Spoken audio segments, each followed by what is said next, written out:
Welcome to Mysteries to Die For and this toe tag. I am TG Wolff and I'm here with Jack, my piano player and producer. This is normally a podcast where we combine storytelling with original music to put you at the heart of a murder, mystery, and mayhem. Today is a bonus episode that we call a toe tag. It's the first chapter from a fresh release in the mystery, crime, and thriller genre. Today's featured release is Duplicity by Shawn Wilson. For this one, we're actually not going to start at chapter 1. We're going to start at chapter 2. This is the second book in the Brick Kavanagh series, so chapter 1 is a little bit of a treat for those who read the first book first. So we're starting at chapter 2, which takes us into the story. Casa Kavanagh, Washington, D.C. For the first time in 3 months, Brick woke up in his own bed. He had slept well, but figured that was as much a result of a long, tiring day of travel as it was being home. While he was away, Rory Bolin had kept an eye on the place. In exchange, Brick had given him the club-level Nats tickets he wouldn't be using. Upon walking in the door, Brick knew Rory had done an outstanding job. The place looked neater than when he left. His prized Madagascar dragon tree was thriving, and a philodendron appeared to have doubled in size. Still, this morning, as Brick rubbed his eyes and looked around his bedroom, it felt oddly unfamiliar. He yawned and stretched before throwing back the covers and heading to the kitchen. Stocking the fridge with breakfast food was a welcome home gesture Brick really appreciated. He poured a glass of orange juice, and while he waited for 2 frozen waffles to finish toasting, he listened to the Local on the 8's weather report. According to the calendar, there were still 2 weeks of summer, but with any luck, he had missed the hot, humid days that make most Washingtonians miserable. Forecasts of 83 degrees with low humidity sounded good. Business casual would be appropriate for his afternoon appointment. When he finished breakfast, there was a small stack of mail he needed to sort through and 2 suitcases to unpack. On a scale of 1 to 10, Brick's enthusiasm for meeting with Professor Grace Alexander hovered around a 4, but since she had gone to the trouble of tracking him down, he was willing to hear what she had to say. The Uber dropped him off at the front gate of Abraham Lincoln University. Set on a large tract of land in northwest D.C., the campus of Lincoln U, as it was more commonly known, seemed to have a split personality. The modern glass and steel buildings on the eastern end of campus contrasted sharply with the ivy-covered brick buildings on the western end. But that also spoke volumes about the success the university had achieved. Nobel Prize-winning chemistry professors and a men's basketball team that had made it to the Final Four several times went a long way toward raising money. It was a school that Brick's younger self had wanted to attend instead of a community college and state university, but the tuition was prohibitive. All these years later, he would probably still be paying off student loans. He checked the directory and located the School of Public Affairs building. On his way there, he didn't pass many students, but the ones he did seemed totally preoccupied with whatever device they held in their hands. After checking in with the security guard at the entrance to a modern building resembling those found on K Street, filled with deep-pocketed lobbyists, he was directed to a bank of elevators. He got off on the 3rd floor, where a receptionist announced his arrival. Immediately, Grace Alexander emerged from her office. Brick guessed her to be in her early 50s, but when she stepped closer and greeted him with a warm smile and firm handshake, he realized he was mistaken. Despite her silver, chin-length hair, she could easily be 10 years younger. "Let's talk in the conference room," she said. "Would you like coffee, tea, water?" "Water, please." Brick followed the professor into a room with a view of a soccer field. As he settled into a leather chair that probably cost more than all the furniture in his apartment combined, the receptionist arrived with a bottle of Fiji water and a glass filled with ice. "Thank you for agreeing to meet with me and hearing what I'm proposing," she said. "I touched on it in the email I sent you, but I'm sure you have some questions." "I do," Brick said. "And frankly, since I don't have teaching experience, I'm wondering why you think I'm the best person to work with a group of students." Alexander leaned forward, resting her manicured hand on the table. "May I call you Brian?" "Brick is better."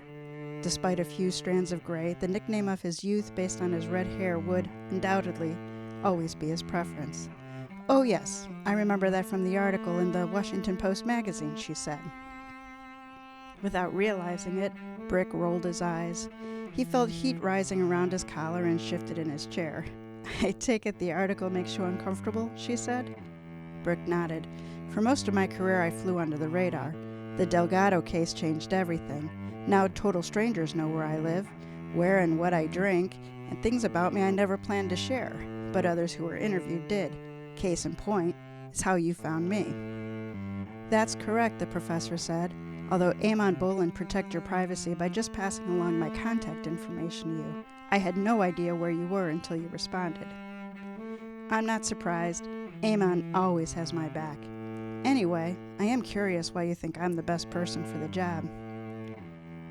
"Well," she said, "aside from the fact that you were a homicide detective for, was it 8 years?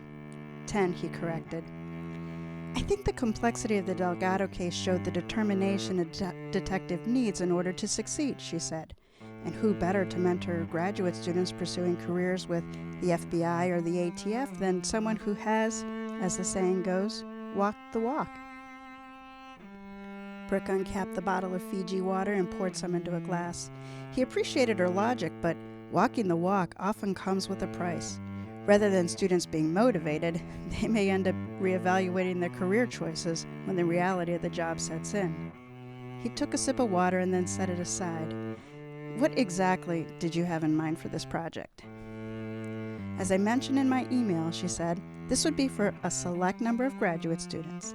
In the past, there have been programs where students worked on innocence-type projects. And to their credit, 2 inmates serving long prison sentences have been freed after DNA showed that they didn't match the evidence found at the scene of the crime. I would like to see a group of students have the experience of investigating a cold case, with the goal of finding the perpetrator. Given that many cases will never be solved," Brick said, "that could be more challenging and disappointing." "I understand," Dr. Alexander said, "but isn't that the reality of being in law enforcement?"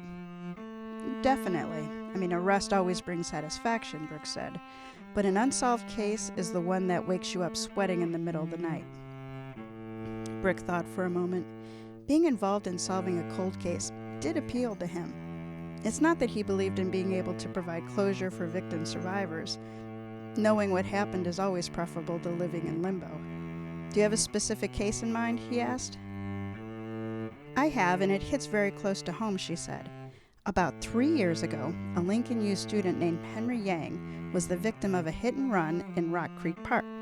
His death was, of course, a shock to everyone here, but what was even more shocking was how quickly the case went cold. You must have been working homicide at that time, right?" "Yes," Brick said. "Do you remember anything about it?" "Henry Yang." Brick shook his head. "No, the name isn't familiar." "So what do you think?" she asked. Does this project sound like something you could be interested in doing?" "Maybe, but it would require the approval of Lieutenant Sonia Hughes. She's the head of the homicide squad."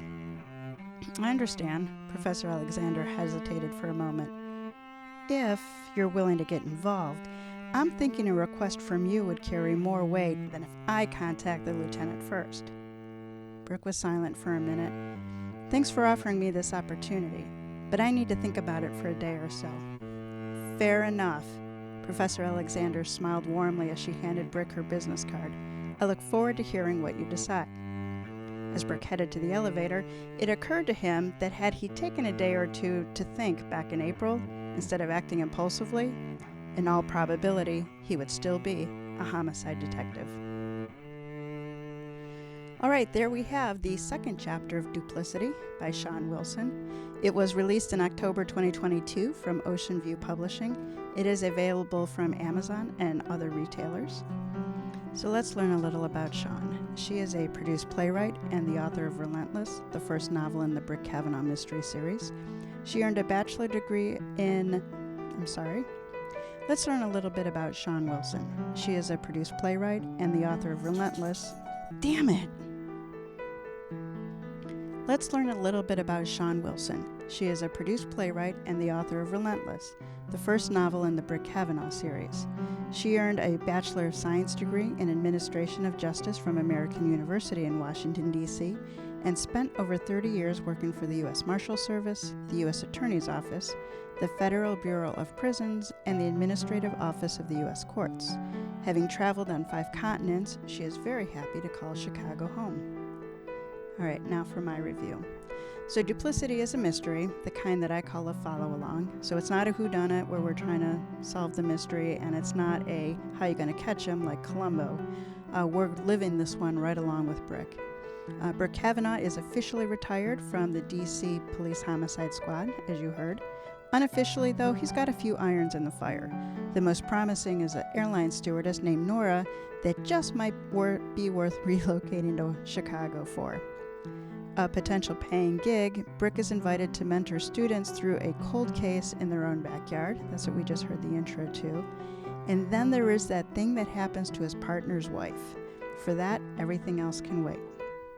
So the bottom line is, Duplicity is for you if you like appealing characters, getting into the weeds of missing persons and cold case mysteries.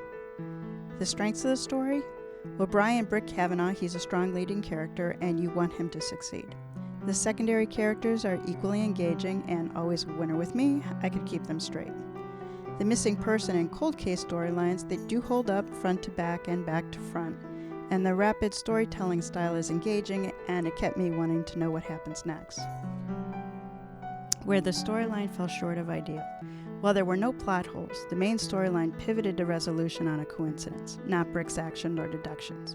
Being a mystery fanatic, I look for the detectives to drive to the solution.